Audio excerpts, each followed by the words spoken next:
नमस्कार, प्रखर राजपूत को देख रहे हैं आप। आज तारीख 11 अप्रैल साल 2026 और इजराइल, फिलिस्तीन, लेबनान, पाकिस्तान, भारत समेत पूरी दुनिया की खबरों के साथ एक बार फिर से आपके सामने हाजिर हुआ। दोस्तों, इस वीडियो में आपको बताएंगे कि लेबनान के ऊपर इस हमले से नाराज होकर ईरान 24 घंटे के अंदर बड़ा हमला कर सकता है। यानी जो भी सीज फायर की बातचीत करनी होगी, केवल 24 घंटे की मोहलत IRGC ने दी है। और अगर इस मोहलत के बाद भी इजराइल हमले जारी रखता है तो आने वाले टाइम में इजराइल के ऊपर आपको बड़े हमले देखने को मिल सकते हैं। और साथ ही दोस्तों, अब इस जंग को और ज्यादा एक्सट्रीम लेवल पे भड़काने के लिए यूके भी बीच में आ रहा है। और यूके ने ऐसा बयान दिया और ऐसी हरकतें यूके ने की है कि डोनाल्ड ट्रंप को एक बड़ा सहारा मिल रहा है। डोनाल्ड ट्रंप जो कि ईरान से मार खा खा के कमजोर हो चुका था, वो डोनाल्ड ट्रंप एक अच्छे खासे सपोर्ट के जरिए कहीं ना कहीं ईरान को फिर से टारगेट करने की कोशिश कर सकता है। और साथ ही दोस्तों, इस वीडियो में आपको यह भी बताएंगे कि इस समय पाकिस्तान और इजराइल के बीच भी तल्खियात बढ़ रहे हैं। जी हाँ, पाकिस्तान और इजराइल के बीच भी तल्खियात बढ़ रहे हैं और ऐसी ऐसी धमकियां निकल के सामने आ रही, जिसके बाद लग रहा है कि कहीं ना कहीं पाकिस्तान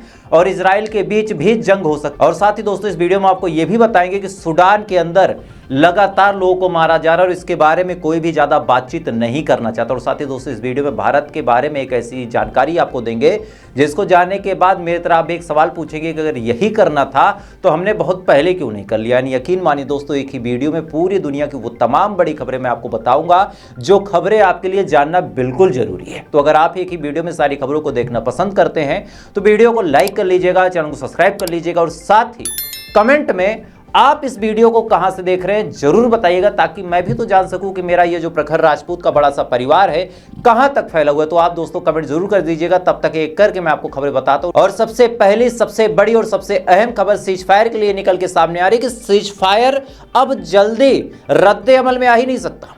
कई सारी वजह है, कई सारी वजह मैंने आपको बता दी है, लेकिन इस समय लेबनान एक ऐसी वजह बन पड़ी है जिसपे ना तो ईरान सहमति जता रहा और ना ही अब इजराइल भी झुकने को तैयार है। और ऐसे हाल में जंग का फिर से होना लाजमी हो गया। दरअसल पिछले 24 घंटे के अंदर इजराइल ने लेबनान के ऊपर ताबड़तोड़ हमले किए।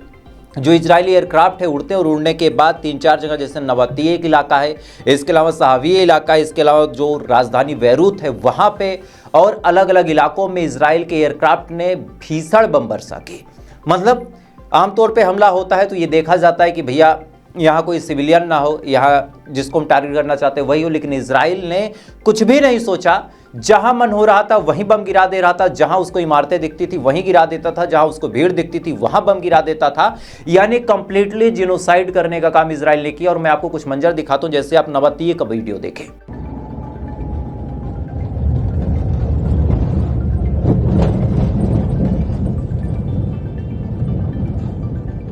इसके अलावा दोस्तों एक जगह लगती है सहाविये, सहाविये का भी वीडियो देखें कि किस हिसाब से इजराइल ने सहाविये के अंदर तबाही मचाई है।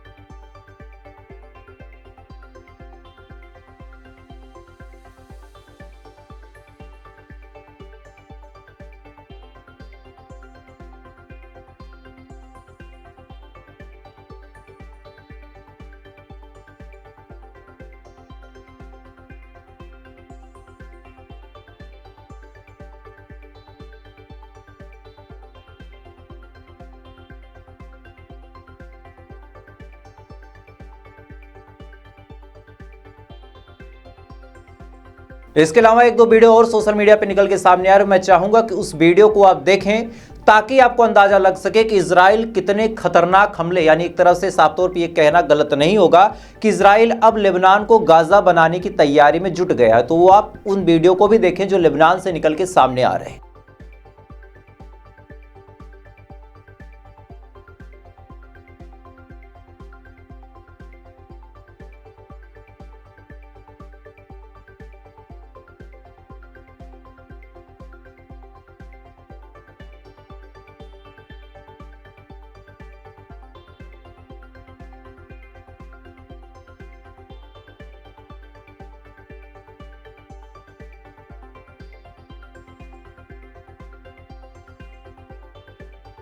इन तमाम वीडियोस में दोस्तों आप साफ तौर पे देख सकते हैं कि अब इजराइल का एकमात्र फोकस यही है कि कैसे भी करके लेबनान को दहलाया जाए और कैसे भी करके हिजबुल्लाह को खत्म किया जाए। क्योंकि कहानी दोस्तों ये है कि जब ईरान के साथ जंग चल रही थी तो अचानक से हिजबुल्लाह को जो लोग खत्म समझ रहे थे, जिनको लग रहा था कि यार हिजबुल्लाह के पास ना कोई पावर है ना कोई ताकत है, उस हिजबुल्लाह ने अपना ऐसा जौहर दिखाया और इस हिजबुल्लाह की मिसाइलों ने इतना खतरनाक इंपैक्ट डाला था इजराइल के ऊपर कि इजराइल को ये बात पता है कि जब तक हिजबुल्लाह वजूद में है तब तक इजराइल कभी भी किसी के साथ जंग छेड़ के आसानी से नहीं जीत सकता।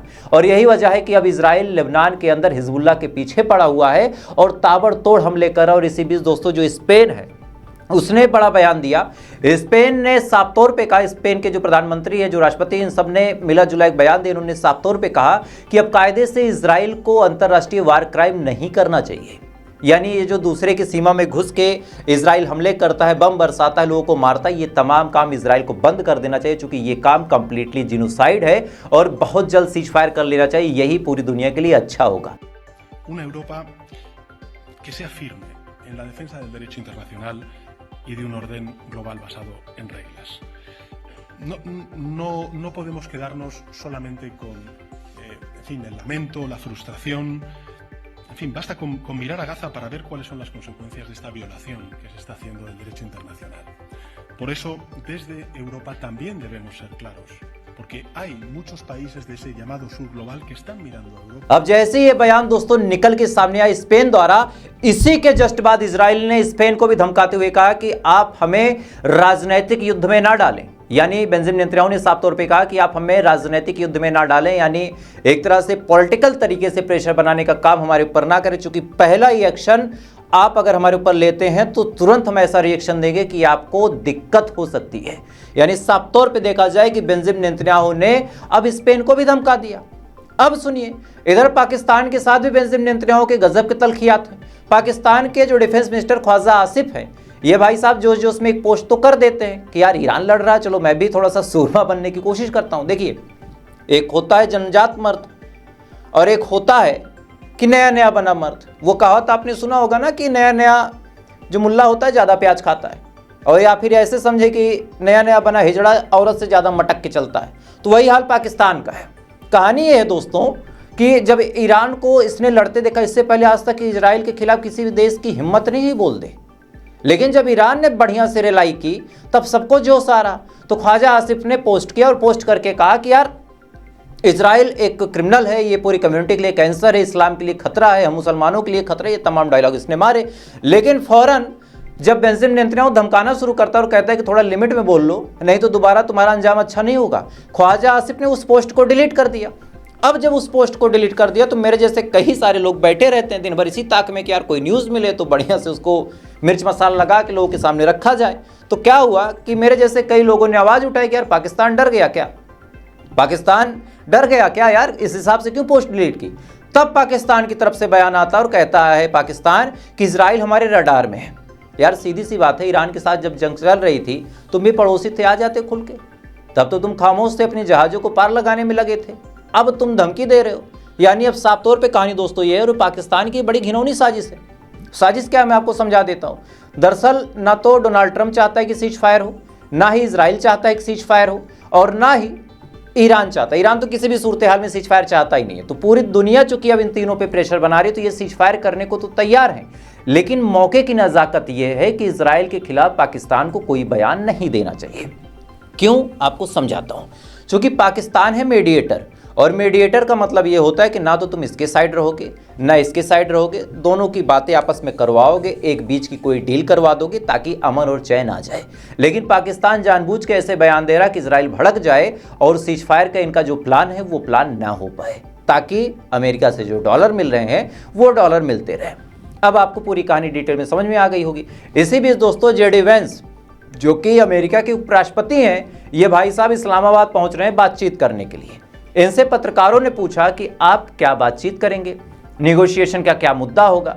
इन्होंने कहा कि देखो ऐसा है, पाकिस्तान के अंदर हम बातचीत करने के लिए तो जा रहे हैं, लेकिन अगर हमसे ईरान ईमानदारी के साथ डील नहीं करता तो हम उसके साथ नरमी नहीं बरतेंगे। क्या कुछ कहा, थोड़ा सा सुनिए जरा। We're looking forward to the negotiation. I think it's going to be positive. We'll of course see, as the President of the United States said, If the Iranians are willing to negotiate in good faith, we're certainly willing to extend the open hand.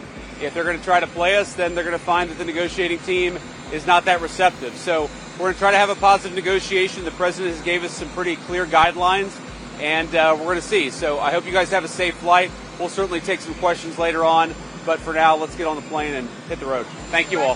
इस video में दोस्तों आप साफ तौर पे सुन सकते हैं कि किस हिसाब से बड़े आक्रामक तरीके से भी जेडी वेंस ने बात की है, बड़े आक्रामक तरीके से, यानी यहां भी सीज फायर का इनका कोई इरादा दिख नहीं रहा। और इसी बीच अब आपको कहानी बताता हूं, जिस कहानी के चक्कर में अब तक ये पूरी जंग अटकी पड़ी है। दरअसल ईरान ने फिर से अपनी दो डिमांड रखी है, दो डिमांड। पहली बड़ी डिमांड ये रखी है कि लेबनान के मुद्दे को फौरन सीज फायर के डील में शामिल किया जाए और लेबनान के मुद्दे पे बातचीत करके लेबनान का मसला हल करके ही बातचीत के लिए ईरान तैयार होगा।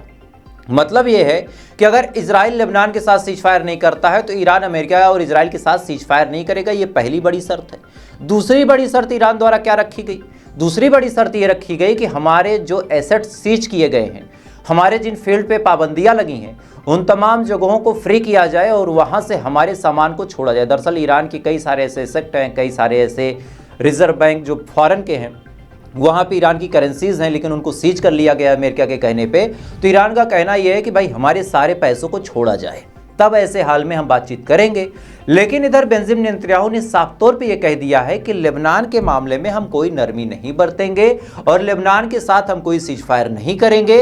जब तक हिजबुल्लाह को हम खत्म नहीं कर देंगे तब तक हम कोई भी बातचीत नहीं करेंगे और ना ही हमारे हमले बंद होंगे। अब इसी के बाद दोस्तों बड़ी अपडेट ये निकल के सामने आ रही कि IRGC ने कसम खाई है कि अगर 24 घंटे के अंदर लेबनान के साथ इजराइल सीज फायर नहीं करता है तो अब ईरान भी बड़े हमले शुरू कर सकता है। जी हां, बिल्कुल सही सुना आपने। कई सारे मीडिया न्यूज में एक खबर चल रही है कि अगर 24 घंटे के अंदर सीज फायर लेबनान के साथ नहीं होता है तो आने वाले टाइम में ईरान भी पलट के इजराइल के ऊपर हमला करेगा ही करेगा। यानी ये आने वाले दोस्तों जो 24 घंटे हैं ये बहुत ज़्यादा अहम और बहुत ज़्यादा इंपॉर्टेंट होने वाले हैं। क्योंकि अगर IRGC ने ये ऐलान किया है तो IRGC कोई दूध पीता बच्चा नहीं है। IRGC कोई यूं हवा में डायलॉग नहीं मारता है। IRGC ये कभी भौकाल में नहीं कह देगा कि यार हम हमला कर देंगे, हम ये कर देंगे, वो कर देंगे। IRGC ने कहा है तो इसका मतलब वो तैयार बैठा है। ऊपर से इशारा मिला नहीं, वो तो मुस्तफा खामनेई ने बीच बचाव करके रोक दिया था कि यार हमले बंद करो, वरना IRGC कहां रुक रहा था। आप देखिए, पेजेस्कियन ने कहा कि सीज फायर हो गया, IRGC ने कहा भाड़ में जाए।